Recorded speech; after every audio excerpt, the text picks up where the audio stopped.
Okay, dear student, the next one the topic is compounds of hydrogen. அதாவது hydrogen சேர்ந்து இருக்கக்கூடிய காம்பவுண்ட்ஸை பற்றி நாம இப்போ பார்க்க போகிறோம். ஓகேவா? ஸோ இப்போ இதில் ஃபார் எக்ஸாம்பிள் என்ன அப்படின்னா வாட்டர். ஸோ இப்போ water is obtained from hydrogen and oxygen. So water எதுலேருந்து கிடைக்குது அப்படின்னா ஹைட்ரஜனும் ப்ளஸ் ஆக்சிஜனும் சேரும்போது உனக்கு வாட்டர் அப்படிங்கிறது H2O அப்படிங்கிறது ஃபார்ம் ஆயிருக்கு.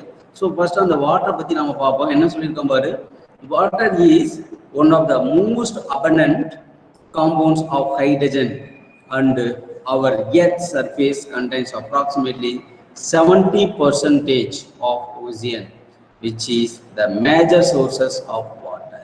So உனக்கு தெரியும் பூமியில இப்போ நம்ம இந்தியாவே எடுத்துட்டோம் அப்படின்னா நம்மளுக்கு 3 பரப்புல 3 டைரக்ட்ல கண்டிப்பா தண்ணி தான் இருக்கு.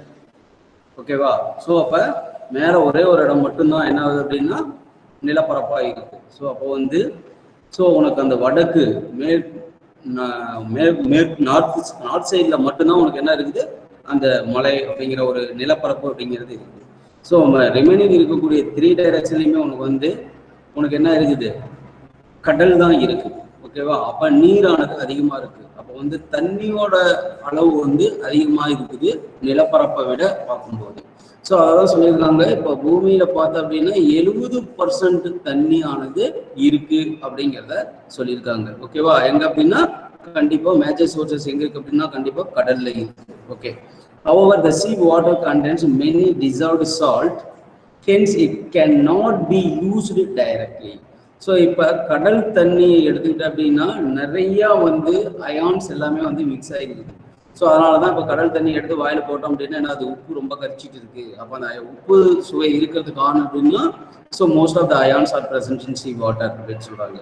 ஸோ நிறைய அயான்கள் எல்லாமே அயனிகள் எல்லாமே அதில் கலந்துருக்கிறதுனால தான் அந்த உப்பு சுவை பெற்றிருக்குது. அப்போ இதை நம்ம என்ன பண்ண முடியல, மேஜரா நம்ம சோர்சஸ் யூஸ் பண்ண முடியல அப்படின்னு சொல்றாங்க. ஓகேவா? So water is essential for all living things and our body contains about 65% of water.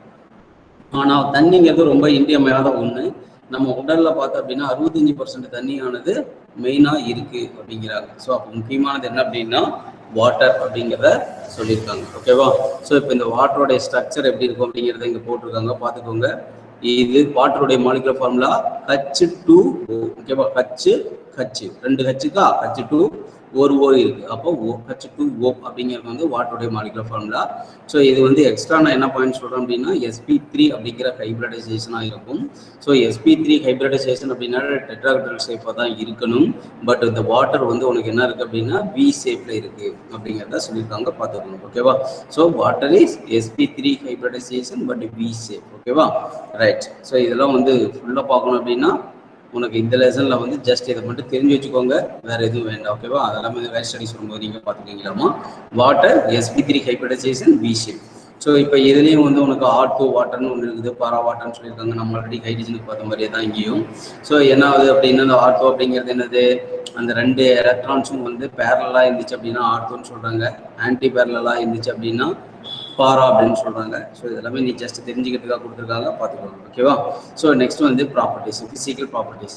Water is a colourless and volatile liquid. உனக்கு தெரியும் தண்ணி உனக்கு எந்த ஒரு கலர்லையும் இருக்க போகிறது கிடையாது, அப்போ நிறமற்றதாக இருக்குது. அடுத்தது வாலடைல் லிக்விட் அப்படிங்கிறாங்க. வாலடைல் லிக்விட்னா ஆவியாகக்கூடிய ஒரு நீர்மம். இப்போ உங்களுக்கு நல்லாவே தெரியும், இப்போ ரெயின் வாட்டர் எப்படி வரப்போகுது, இப்போ கடலில் இருக்கக்கூடிய தண்ணி சூரிய ஒளியில ஹீட்டால என்ன ஆகுது, ஆவியா மாறுது. ஓகேவா? அந்த ஆவியை நீராவியா மேல போகுது. அது மேல ஒரு குளிர்ந்த காற்றானது படும்போது மறுபடியும் ரெயின் வாட்டரா நம்மளுக்கு கிடைக்குது. இது ஒரு நடைமுறை வாழ்க்கையில உங்களுக்கு தெரிஞ்ச ஒரு விஷயம் தான். ஸோ அப்போ ஆவியாகக்கூடிய திறனை பெற்றுக்கணும். ஓகேவா? அதுதான் வாட்டர் அப்படின்னு சொல்லிட்டாங்க, கலர்லெஸ்ஸா இருக்குன்னு சொல்லிட்டாங்க. So the peculiar properties of water in the condensed phase are due to the presence of intermolecular hydrogen bonding between water molecules. Right? இது ரொம்ப முக்கியமான ஒரு ஒன் மார்க் क्वेश्चन. வாட்டர்ல என்ன இருக்கு அப்படின்னா இன்டர்மாலிகுலர் ஹைட்ரஜன் பாண்ட் அப்படிங்கிறது பிரசன்ட் ஆயிருக்கு. சரி, அது என்ன சார் இன்டர்மாலிகுலர் ஹைட்ரஜன் பாண்ட் அப்படின்னா, இப்போ ஒண்ணு வேண்டாம், ஒரு இப்போ எதை எக்ஸாம்பிளாக சொல்லலாம் அப்படின்னா, ஃப்ளைட் ஏர்போர்ட்டுக்கு போகிறீங்க, இப்போ டொமஸ்டிக்னு ஒன்று இருக்குது, இன்டர்நேஷ்னல் ஃப்ளைட் அப்படின்னு சொல்லுவாங்க. இன்டர்நேஷ்னல் அப்படிங்கிறது ஒரு நாட்டுக்கு இன்னொரு நாட்டுக்கு, ஓகேவா? அப்போ அந்த இன்டர்நேஷ்னல் அதை நான் வச்சுக்கோ. அப்போ அந்த இன்டர் மீன்ஸ் என்ன அப்படின்னா ஒரு மாலிகூல்ஸ்க்கு ஒரு மாலிகூல்ஸ். இப்போ இன்டர்நேஷனல் ஃப்ளைட்டுங்கிறது இந்த நாட்டுக்கும் கனெக்ஷன் கொடுக்குது. அப்போ இந்த மாலிகூல்ஸுக்கும் இடையில கனெக்ட் பண்ணக்கூடிய ஒரு பாண்ட் என்ன அப்படின்னா இன்டர் மாலிகுலர் ஹைட்ரஜன் பாண்ட் அப்படின்னு சொல்லுவோம், ஓகேவா? அப்போ ரெண்டு மாலிகூல்ஸுக்கு இடையில ஒரு கனெக்டட் பாண்ட் இருக்கு அப்படின்னா அந்த பாண்டை இன்டர் மாலிகுலர் ஹைட்ரஜன் பாண்ட் அப்படிங்கிறது. இப்போ வாட்டர்னு எடுத்தீங்கன்னா இது ஒரு வாட்டர். இப்போ இந்த வாட்டர்ல H2O இருக்கு, இதுலயும் H2O இருக்கு. இந்த வாட்டர்ல இருக்கக்கூடிய ஓவானது இந்த வாட்டர்ல இருக்கக்கூடிய கச்சோட கனெக்ட் ஆயிருக்கு. அப்ப இந்த வாட்டர்ல இருக்கக்கூடிய ஓவானது அடுத்த வாட்டர்ல இருக்கக்கூடிய கச்சோட கனெக்ட் ஆயிருக்கு. அப்ப ஒன்னோட ஒண்ணு என்ன ஆயிருக்கு, அப்படியே கனெக்ட் ஆகிட்டே இருக்கு. அப்படிங்கும்போது அதுக்கு பேர் தான் இன்டர் மாலிகுலர் ஹைட்ரஜன் பாண்ட். அந்த இன்டர் மாலிகுலர் ஹைட்ரஜன் பாண்ட் இருக்கிறதுனாலதான் தண்ணி அந்த லிக்விட் அப்படிங்கிற ஒரு கண்டிஷனை பெற்றிருக்குது அப்படின்னு சொல்லிப்பாங்க. ஸோ அதை பார்த்துக்கோங்க, ஓகேவா? சரி, hydrogen bond is responsible for high melting and boiling points of water.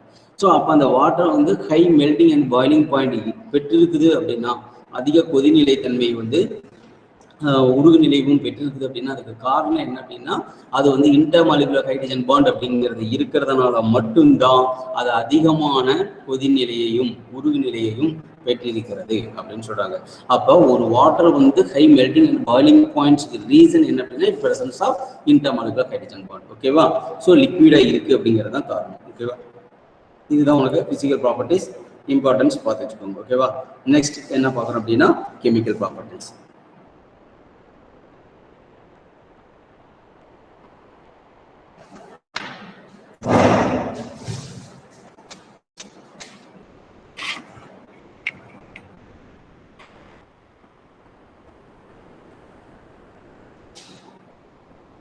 Okay. Next one, the chemical properties. Okay. First one, we place in wrong. The water form of hydrogen oxygen சேர்ந்து H2O அப்படிங்கிற water form ஆகுது அப்படின்னு சொல்லிருக்கோம். வேற ஒண்ணும் கிடையாது. So next one, the properties. So the properties அப்படினா so water தான் வெளியே நம்மளுடைய properties தான் பார்க்கணும். அந்த water சோடியோட water பேரியோட water அயனோட water குளோரினோட water ஃப்ளூரினோட அதே வாட்டர் அம்மோனியாவோட வாட்டர் சிலிக்கேட் டெட்ராக்ளோரைடோட வாட்டர் பாஸ்பரஸ் பென்டாக்சைடோட இது எல்லாத்தோட ரியாக்ட் எந்த மாதிரி காம்பவுண்ட ஃபார்ம் பண்ணுது அப்படிங்கறத உங்களுக்கு ப்ராப்பர்ட்டீஸ்ல பார்க்க போறோம். சோ அப்ப the water is reacting with sodium to form sodium hydroxide. So அப்ப ஒரு வாட்டர் ஆனது சோடியத்தோட சேர்ந்து வினை புரிந்தால் நமக்கு சோடியம் ஹைட்ராக்சைடு அப்படிங்கிற ஒரு பேஸ் ஒரு கார்பன் உருவாகுது. அதே பேரியத்தோட வாட்டர் ரியாக்ட் பண்ணும்போது பேரியம் ஹைட்ராக்சைடு BaOH ப்ரைஸ் அப்படிங்கிறது பேரியம் ஹைட்ராக்சைடு அப்படிங்கிற ஒரு காரத்தை ஒரு பேஸை உருவாக்குது. So next one, ion is reacting with water to form Fe3O4 ferric oxide. So ferric oxide அப்படிங்கிற Fe3O4 என்ன பண்ணுது ஃபார்ம் பண்ணுது. In case chlorine react பண்ணா HCl அப்படிங்கிற ஹைட்ரோகுளோரிக் ஆசிடும் HOCl அப்படிங்கிற ஹைட்ரோ ஆக்சிக்ளோரைடு அதாவது ஹைட்ரஜன் ஆக்சிக்ளோரைடு, ஓகேவா? சோ ஹைட்ரஜன் ஆக்சிக்ளோரைடு அப்படிங்கறத ஃபார்ம் பண்ணுது. So hydrogen chloride hydrogen oxychloride அப்படிங்கிற ப்ராடக்ட்ட ஃபார்ம் பண்ணுது. So water is react with chlorine, ஓகேவா? Then water is react with fluorine to form HF hydrogen fluoride. So இது important. Hydrogen chloride replacementல ஒரே ஒரு reaction இத பாத்துச்சோ. So fluorine is react with water to form hydrogen fluoride and remove of oxygen, ஓகேவா? So அப்ப இந்த HF எப்படி form ஆகுது அப்படினா fluorine-ஓட வாட்டர் சேரும்போது HF அப்படிங்கிறது form ஆகுது. So next one, ammonia is water is react with ammonia. Water is react with ammonia to form ammonium and OH minus. இது ரெண்டு சேர்ந்து என்ன பண்ணுவோம் அப்படினா NH4OH அப்படிங்கிற அம்மோனியம் ஹைட்ராக்சைடு கூட எழுதலாம். NH4OH அப்படிங்கிற அம்மோனியம் ஹைட்ராக்சைடு அப்படிங்கிறது ஃபார்ம் ஆகுது. Okay, then next one, silicon tetrachloride. Silicon tetrachloride என்ன பண்றோம்னா வாட்டரோட ரியாக்ட் பண்ணுது அப்படினா silicon dioxide அப்படிங்கறத ஃபார்ம் பண்ணுது. silicon dioxide கிடையாது. இந்த Cl இந்த H இந்த 4 Cl இருக்கு, 4 H 4 Cl வேணும். ஒரு எஸ்ஐ இருக்கு, இங்க ரெண்டு போனாங்க, ரெண்டு போடுறாங்க. சிலிக்கன் டை ஆக்சைடு அப்படிங்கறத ஃபார்ம் பண்ணும். சிலிக்கன் டை ஆக்சைடு ஃபார்ம் பண்ணும். Next one, V2O5. V2O5 is one of the phosphorus pentoxide. Phosphorus pentoxide. Phosphorus pentoxide ஏதோ ரியாக்ட் பண்ணுது, வாட்டரோட ரியாக்ட் பண்ணுது.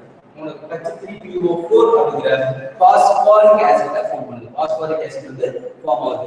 H3PO4 means phosphoric or orthophosphoric acid. Orthophosphoric acid. சரி, okay. இது எப்படி பேலன்ஸ் பண்ணி அப்படினா நம்ம 4 போட்டேனா பாஸ்பரஸ் ஓகே ஆயிடும். இப்ப கைரேஜ் எவ்வளவு இருக்குங்க? 4 * 3 12. அப்ப இங்க 6 போட்டுக்கோ, முடிஞ்சு போயிடும். ஓகேவா? அடுத்து 6 இன்டு ஆக்சன் பேலன்ஸ் ஆயிடும். இப்போ இங்க 4 * 4 அப்ப 16. ஓகேவா? 16.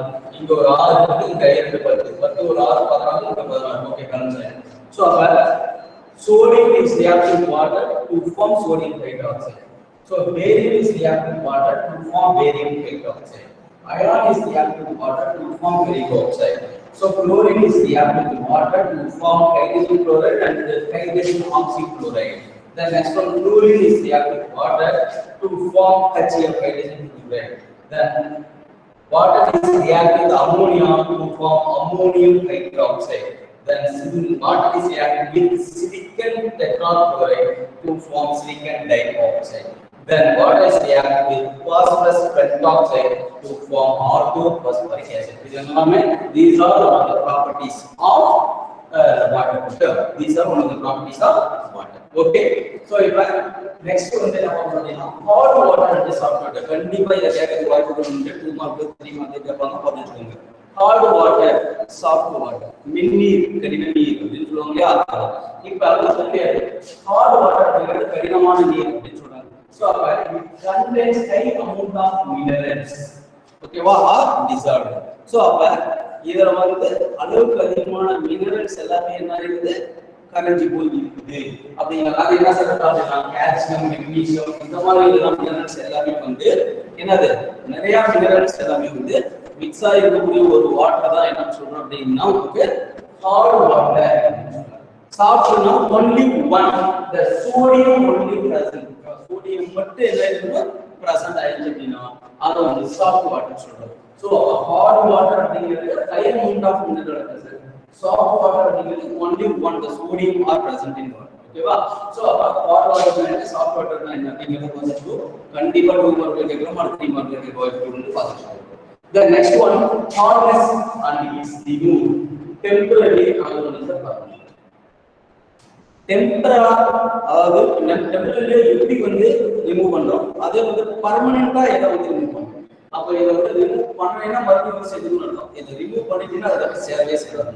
ஓகேவா? சோ அப்ப டெம்பரரி என்ன அப்படின்னா, டெம்பரரியா அப்படின்னா இப்ப கால்சியம் அப்படிங்கறத பேசி மட்டும் நான் எழுதிக்க பாத்துக்கோங்க. இப்ப கால்சியம் பைகார்பனேட் அப்படிங்கிறது வந்து கால்சியம் கார்பனேட் ஆகும் பிளஸ் வாட்டர் ஆகும், கார்பன் டை ஆக்சைடு ஆகும் ரிமூவ். அப்ப கார்பன் டை ஆக்சைடு அப்படிங்கிற ஒரு கேஸ் வந்து கால்சியம் கார்பனேட் இருக்கக்கூடியது தான். இதுவும் கார்பன் டை ஆக்சைடு தான், இதுவும் கார்பன் டை ஆக்சைடு தான். பேலன்ஸ் பண்ணுறோம். ஓகேவா? சோ கால்சியம் பைகார்பனேட் CO3 இருந்தாலே CO2 ரீப்ளேஸ் பண்ணும். இன்கேஸ் அதே கால்சியம் பைகார்பனேட் ஆகுது கால்சியம் ஹைட்ராக்சைடோட சேரும்போது உங்களுக்கு அதே கால்சியம் கார்பனேட் அப்படிங்கிற ஒரு கேஸை ரிமூவ் பண்ணுது பிளஸ் வாட்டர். ஓகேவா? இது ரெண்டுமே டெம்பரரி சொல்றாங்க, ரெண்டுமே டெம்பரரி. இதே பர்மனண்டா எப்படி சார் ரிமூவ் பண்ணலாம்? பர்மனண்டா அதை ரிமூவ் பண்ணணும் சார் அப்படின்னு என்ன பண்ணலாம் அப்படின்னா, இப்ப கால்சியம் அதே ரிலேட்டடா கால்சியத்தை பேஸ் பண்ணி இப்ப கால்சியம் மட்டும் இருக்குமா சார், மெக்னீசியம் கூட எடுத்துக்கலாம். ஓகேவா? ஏதாவது ஒன்று எடுத்துக்கிட்டு நெக்ஸ்ட் நம்ம இன்கேஸ் மெக்னீசியம் பேஸ் பண்ணி கேட்டோம்னா இந்த CA இருக்கிற இடத்துல Mg அப்படிங்கிறது கொடுக்கும். அவ்வளவுதான். சோ அப்ப கால்சியம் குளோரைட் சோடியம் கார்பனேட்டோட ரியாக்ட் பண்ணும்போது கால்சியம் ஒண்ணுல இருக்குன்னா அது ஹைட்ரோஜன் பண்ணலாம். CaCO3 அப்படியே இந்த Cl இந்த Na சேர்ந்து NaCl வெளியே போயிடும். ஓகேவா? சோ இப்போ என்ன பண்ணலாம் அப்படின்னா இந்த ரெண்டு போட்டு ஓகேவா? சோ NaCl அப்படிங்கிறது ஃபார்ம் ஆஃப் பாருங்க. Right, next one வந்து EZ. EZ means geolite அப்படிங்கிற ஒரு முதல் லெட்டர EZ அப்படின்னு சொல்றோம். அப்ப அந்த geolite அப்படிங்கிறது என்னன்னா hydrated sodium aluminum silicate. Hydrated sodium aluminum silicate. Hydrated sodium aluminum silicate அப்படிங்கிறது வந்து ஜியோலைட் அப்படின்னு சொல்றாங்க. ஜியோலைட் அப்படிங்கிறது வந்து ஹைட்ரேட்டட் சோடியம் அலுமினோ சிலிக்கேட், அதுதான் வந்து இஜெட். ஓகேவா? So zeolite. சோ அப்ப கால்சியத்தோட ஜியோலைட் எடுத்துக்கிற அடுத்து சோடியம் குளோரைட் எடுத்துக்கிற. சோ சோடியம் குளோரைட் சேர்ந்தது ஒண்ணும் கிடையாது, இந்த NaCl சோடியத்தோட ஜியோலைட் இது வந்து சொல்லுங்க. ஜியோலைட் சொல்லுங்க.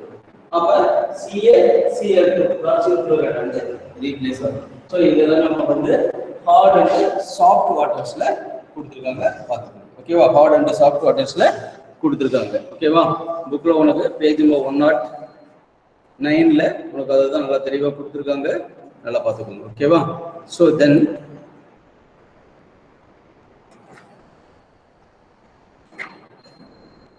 நெக்ஸ்ட் உங்களுக்கு என்ன இருக்கு அப்படின்னா ஹெவி வாட்டர் அப்படிங்கறத கொடுத்திருக்காங்க. ஓகேவா?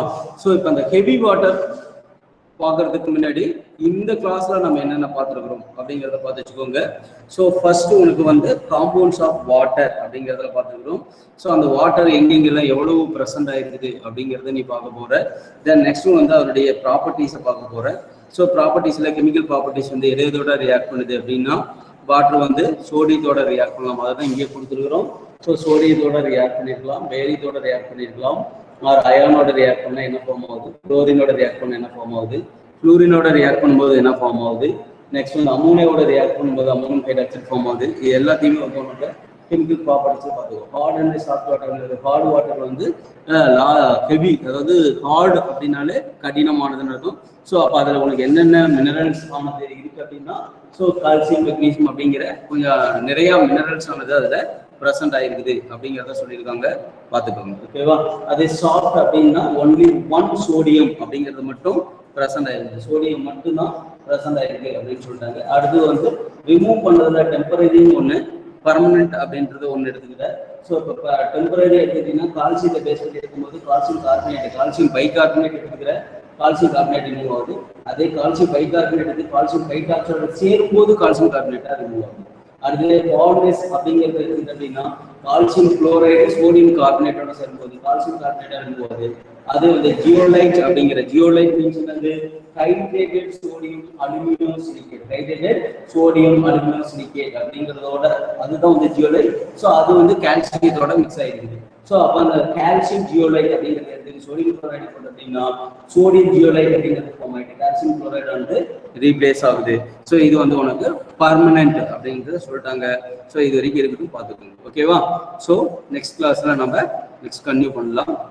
ஸோ இது இப்போ நம்ம என்ன பார்த்துக்கிறோம், இதுல உனக்கு என்ன அப்படின்னா ஹார்ட் அண்ட் சாஃப்ட் வாட்டர் அப்படின்னா என்ன அப்படிங்கிறத முதல்ல பார்த்து வச்சுக்கோங்க. ஓகேவா? ஹார்ட் அண்ட் சாஃப்ட் வாட்டர் அப்படின்னா என்ன, ஒரு 3 மார்க் கொஸ்டின்ஸ் ஆர் 2 மார்க் கொஸ்டின்ஸ்ல கேட்கலாம்.